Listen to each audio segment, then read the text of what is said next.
ସକାଳୁ ସକାଳୁ ପ୍ରାତଃ ଭ୍ରମଣରେ ଗଲାବେଳକୁ ବହୁତ କଥା ମନକୁ ଆସେ। ଭବିଷ୍ୟତ ହେଉ ବା ଅତୀତ ହେଉ ଏସବୁ କଥା ହିଁ ମନରେ ଖେଳେ। କାହିଁକି ନା ନୀରବରେ ଚାଲିବାକୁ ପଡ଼େ ତ ଭାବନା ସବୁ ସେତିକିବେଳେ ମାଡ଼ି ଆସନ୍ତି।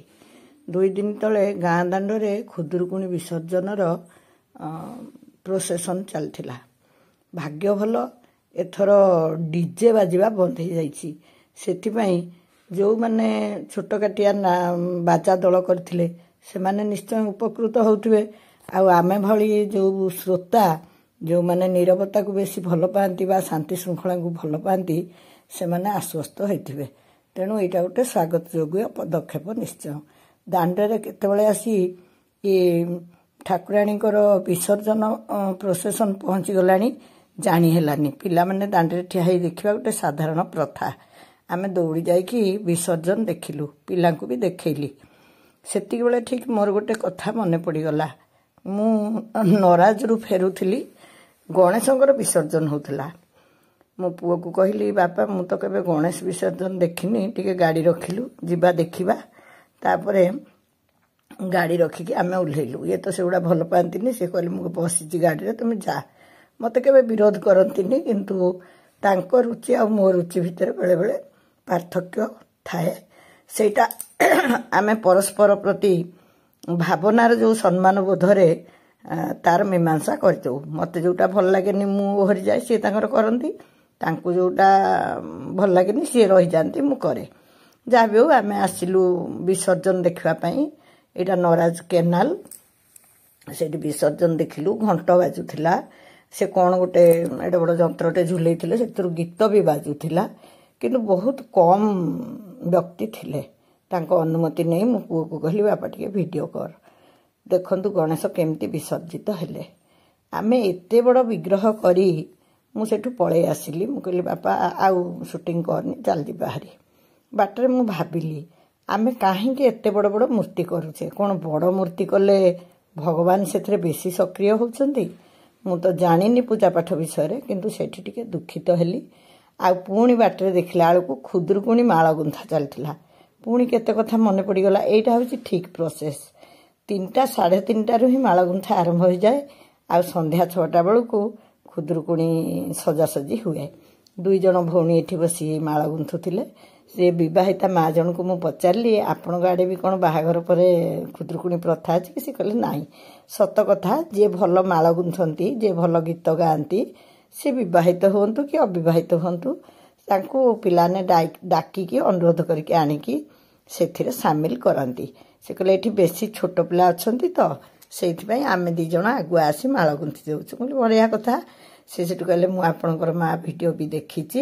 ମୁଁ କହିଲି ତାହେଲେ ମାଆଙ୍କ ସାଙ୍ଗରେ ମୋର ଗୋଟେ ଭିଡ଼ିଓ କରିଦିଅ। ମୁଁ ଏ ବର୍ଷ ଜମା କେଉଁଠି ଖୁଦୁରୁକୁଣୀ ମେଢ଼ ଦେଖିନି।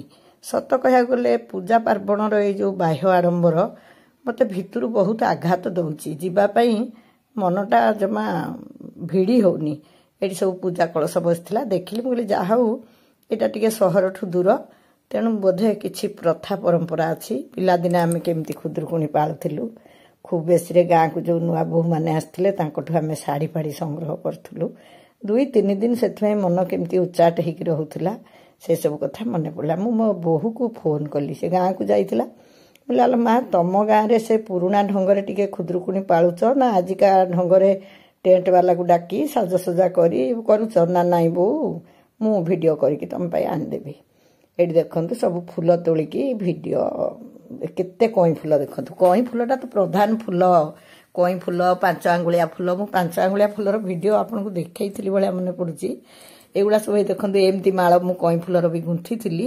ତାଙ୍କୁ ଏଠି ଛୋଟ ପିଲା ଦେହଙ୍କୁ ସେମାନେ କଇଁ ଫୁଲ ସେମିତି ଗୁନ୍ଥିବାକୁ କହିଛନ୍ତି। ଏଗୁଡ଼ା ସବୁ ଖୁଦୁରୁକୁଣୀର ପ୍ରକୃତରେ ପ୍ରଧାନ ମାନେ ଆବଶ୍ୟକତା ଥିଲା, ଯେଉଁଟାକି ଗାଁ ଗହଳିରେ ମିଳୁଥିଲା। ଗାଁର ଭାଇ ବା ପୁଅ ପିଲାମାନଙ୍କୁ ବି ରିକ୍ୱେଷ୍ଟ କରିକିରି, ଭାଇ ତୁମେ ଆମ ପାଇଁ ଆଣିଦେବ କଇଁ ଫୁଲ ବୋଲି ଆମେ କହୁଥିଲେ। ସେମାନେ ଓଦା ସରସର ହେଇକି କଇଁକୁ ମାନେ ନାଡ଼ ସହିତ କାନ୍ଥରେ ଲଦି ଭଉଣୀମାନଙ୍କୁ ଦେଇକି କୃତକୃତ୍ୟ ହେଉଥିଲେ। ତା ଭିତରେ କିଛି ମସଲା ବି ରହୁଥିଲା। ସେସବୁ ଆଦ୍ୟ କୈଶୋରର ଭାରି ମିଠା ଅନୁଭବ ଯାହାର ଥିବ, ଯଦି ଆପଣମାନେ ବୁଝିପାରୁଥିବେ ମୁଁ କ'ଣ କହିବାକୁ ଚାହୁଁଛି। ଏ ଦେଖନ୍ତୁ ସନ୍ଧ୍ୟାବେଳକୁ ଏମିତି ଖୁଦୁରୁକୁଣୀ ସଜା ହେଇଯାଆନ୍ତି।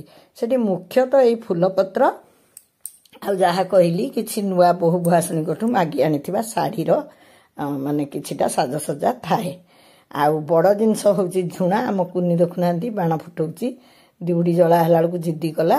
କେତେ ସାହସ ତାର। ଆମ କୁନିଟା ଜମା ଡରେଇ ନୁହେଁ ବୋଲି ମୋତେ ତାକୁ ବହୁତ ଭଲ ଲାଗେ।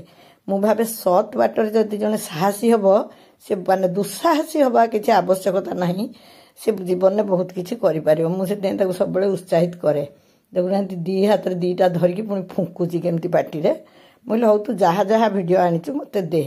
ସେମାନେ ମାଳ ଗୁନ୍ଥା ସାରିଲେ। ମୁଁ କହିଲି ଆଲୋ ବାଲୁଙ୍କା ପୂଜନ୍ତିନି କି ତମ ଆଡ଼େ, ବାଲୁଙ୍କା ପୂଜାର ଭିଡ଼ିଓ କାହିଁ କରିନୁ? ନା ବୋଉ ତମ ନାତି ନାତୁଣୀକି ଛାଡ଼ି ମୁଁ କ'ଣ ବାଲୁଙ୍କା ପୂଜା ଭିଡ଼ିଓ କରିବାକୁ ଯାଇପାରିବି, ନା ଫୁଲ ତୋଳା ଭିଡ଼ିଓ କରିବାକୁ ଯାଇପାରିବି? କିନ୍ତୁ ସେମାନେ ଠିକ୍ ସେଇ ପ୍ରୋସେସ୍ରେ କାଳି ଅନ୍ଧାରୁ ଉଠି ଫୁଲ ତୋଳି ତାପରେ ଫୁଲମାଳ ଗୁନ୍ଥି, ହଁ ଫୁଲ ତୋଳିଲା ପରେ ଗାଧେଇ ପାଧେଇ ବାଲୁଙ୍କା ପୂଜିକି ଗାଧେଇ ପାଧେଇକି ଆସିକି ଯାହା ଟିକେ ଖାଇକି ମୁଣ୍ଡ ଫୁଣ୍ଡ ତ ଓଦା ହେଇଥାଏ ଯାଇକିରି ପୂଜା ମାଙ୍କୁ ସାଜସଜ୍ଜା କରନ୍ତି। ଆଉ ଏଇଟା ତ ଦିହୁଡ଼ି ଜଳାଟା, ଏଇଟା ସବୁଆଡ଼େ ଅଛି। ଝୁଣାରେ ଏଇଟା ଏମିତି ମରାଯାଏ। କିଏ ଭଲ ଗୀତ ଗାଇବ, କିଏ ଭଲ ଦିହୁଡ଼ି ମାରିବ, ଏଗୁଡ଼ା ସବୁ ସେତେବେଳେ ଥିଲା। କିଏ ଭଲ ଚିତା ପକେଇବ, ଏସବୁର ଗୋଟେ ଭାରି ଗୌରବ। ଫୁଲମାଳ କିଏ ଭଲ ଗୁନ୍ଥିବ, ଏସବୁ ଭାରି ଗୌରବାନ୍ୱିତ କରୁଥିଲା ଯେ ମୁଁ ଏମିତି ଏଇ କାମଟା ବହୁତ ଭଲ କରିପାରୁଛି। ଏବେ ତ କେଉଁଠି ରେକର୍ଡ଼ ବଜା ହେଇଗଲାଣି, କେଉଁଠି ଟେଣ୍ଟ ବାଲା ଆସି ସଜେଇଲାଣି। ଯେଉଁ ମୌଳିକ ଗୋଟେ ରୀତିନୀତି ଦ୍ୱାରା ନିଜର ଯେଉଁ ମୌଳିକ ସଦ୍ଗୁଣ ଥିଲା ତାର ଯେଉଁ ବିକାଶ ହେଇପାରୁଥିଲା, ଏଇସବୁ ମାଧ୍ୟମରେ ହିଁ ଗାଁ ଗହଳିରେ ହେଉଥିଲା। ଆଉ ଖୁବ୍ ବେଶୀରେ 2 ଦିନ ଭିତରେ ପୂଜାର ଯେଉଁ ମାହୋଲଟା ଠିକ୍ ଠାକ୍ ସରିଯାଉଥିଲା। କାହିଁକିନା କାଳି ଅନ୍ଧାରରୁ ଠାକୁରାଣୀଙ୍କୁ ବିସର୍ଜନ କରିଦିଆ ହେଉଥିଲା ମା ମଙ୍ଗଳାଙ୍କୁ। ଆଉ ଏବେ ତ 2 ଦିନ 3 ଦିନ 5 ଦିନ 8 ଦିନ ରଖୁଛନ୍ତି। କିଭଳି ବିସର୍ଜନ ହେଉଛନ୍ତି ଆପଣମାନଙ୍କୁ ମୁଁ ଦେଖେଇଲି। ମୁଁ ଏଥିପାଇଁ ବହୁତ ଦୁଃଖିତ ଯେ ପ୍ରକୃତରେ ଆମେ ଭକ୍ତିରେ ପୂଜା କରୁଛେ ନା କେବଳ ଆଡ଼ମ୍ବର ଦେଖିବା ପାଇଁ ପୂଜା କରୁଛେ। ଆମର ଯେଉଁ ପୁରୁଣା ପୂଜା ହେଉଥିଲା ସେଥିରେ କ'ଣ ଭକ୍ତି ନଥିଲା? ତପୋଇ ପରା ଖୁଦ ଚାଉଳ ଭୋଗ କରିକି ମା ଭାଇମାନଙ୍କ ପାଇଁ ପ୍ରାର୍ଥନା କରିଥିଲା। ସେ କେତେ ଆଡ଼ମ୍ବର କରିଥିଲା। ତା ଡାକ ପୁଣି ଶୁଣିକି ମା ମଙ୍ଗଳା ତା ଭାଇମାନଙ୍କୁ ନିରାପଦରେ ପଠେଇଲେ ନା ନାହିଁ? କାହିଁକି ଆମ ମନରେ ଗୋଟେ ଭାବନା ଆସୁଛି ଯେ ଏଭଳିଆ ଆଡ଼ମ୍ବର କଲେ ହିଁ ଭଗବାନ ସନ୍ତୁଷ୍ଟ ହେବେ? ଏଇ ଜିନିଷଟା ମୋତେ ବହୁତ ଦୁଃଖୀ କରୁଥିଲା। ମୁଁ ଭାବିଲି ଏଇ ଭିଡ଼ିଓ ମାଧ୍ୟମରେ ମୁଁ ଏଇ ଯେଉଁ ପିଲାମାନେ ତାଙ୍କର ପୁରୁଣା ଢଙ୍ଗରେ ପୂଜା କରୁଛନ୍ତି ସେଇମାନଙ୍କୁ ମୁଁ ବହୁତ ବହୁତ ଅଭିନନ୍ଦନ ଜଣାଉଛି। ଆଉ ସବୁବେଳେ ଅନୁରୋଧ କରିବି ଯେ ଆଗକୁ ବି କେବେ ସେମାନେ ଆଡ଼ମ୍ବରରେ ନ ପଶନ୍ତୁ। ଏଇ ପିଲାମାନଙ୍କର ହିଁ ଏ ପୂଜାଟି ଥିଲା। ଆଉ ମୋ ବୋହୂ ଯାଇଥିଲା ତାଙ୍କ ଗାଁକୁ। ତାଙ୍କ ଗାଁରୁ ମୁଁ କହିଥିଲି ଯେଉଁଗୁଡ଼ା ସେ ମୋ ପସନ୍ଦ ତ ଜାଣିଛି ନା, ମୁଁ କହିଲି ଦେଖ ଯଦି ଆମ ମନ ମୁତାବକ ପୂଜାଟିଏ ହେଉଥିବ ତୁ ଭିଡ଼ିଓ କରିକି ଆଣିବୁ। ସେଇ ଭିଡ଼ିଓ ପଠାଇଥିଲା। ଏଇଟା ଆମ ଗାଁରେ ଯେଉଁଠି ପୂଜା କରୁଥିଲା ଆମ କୁନି, ତାର ଫଟୋ।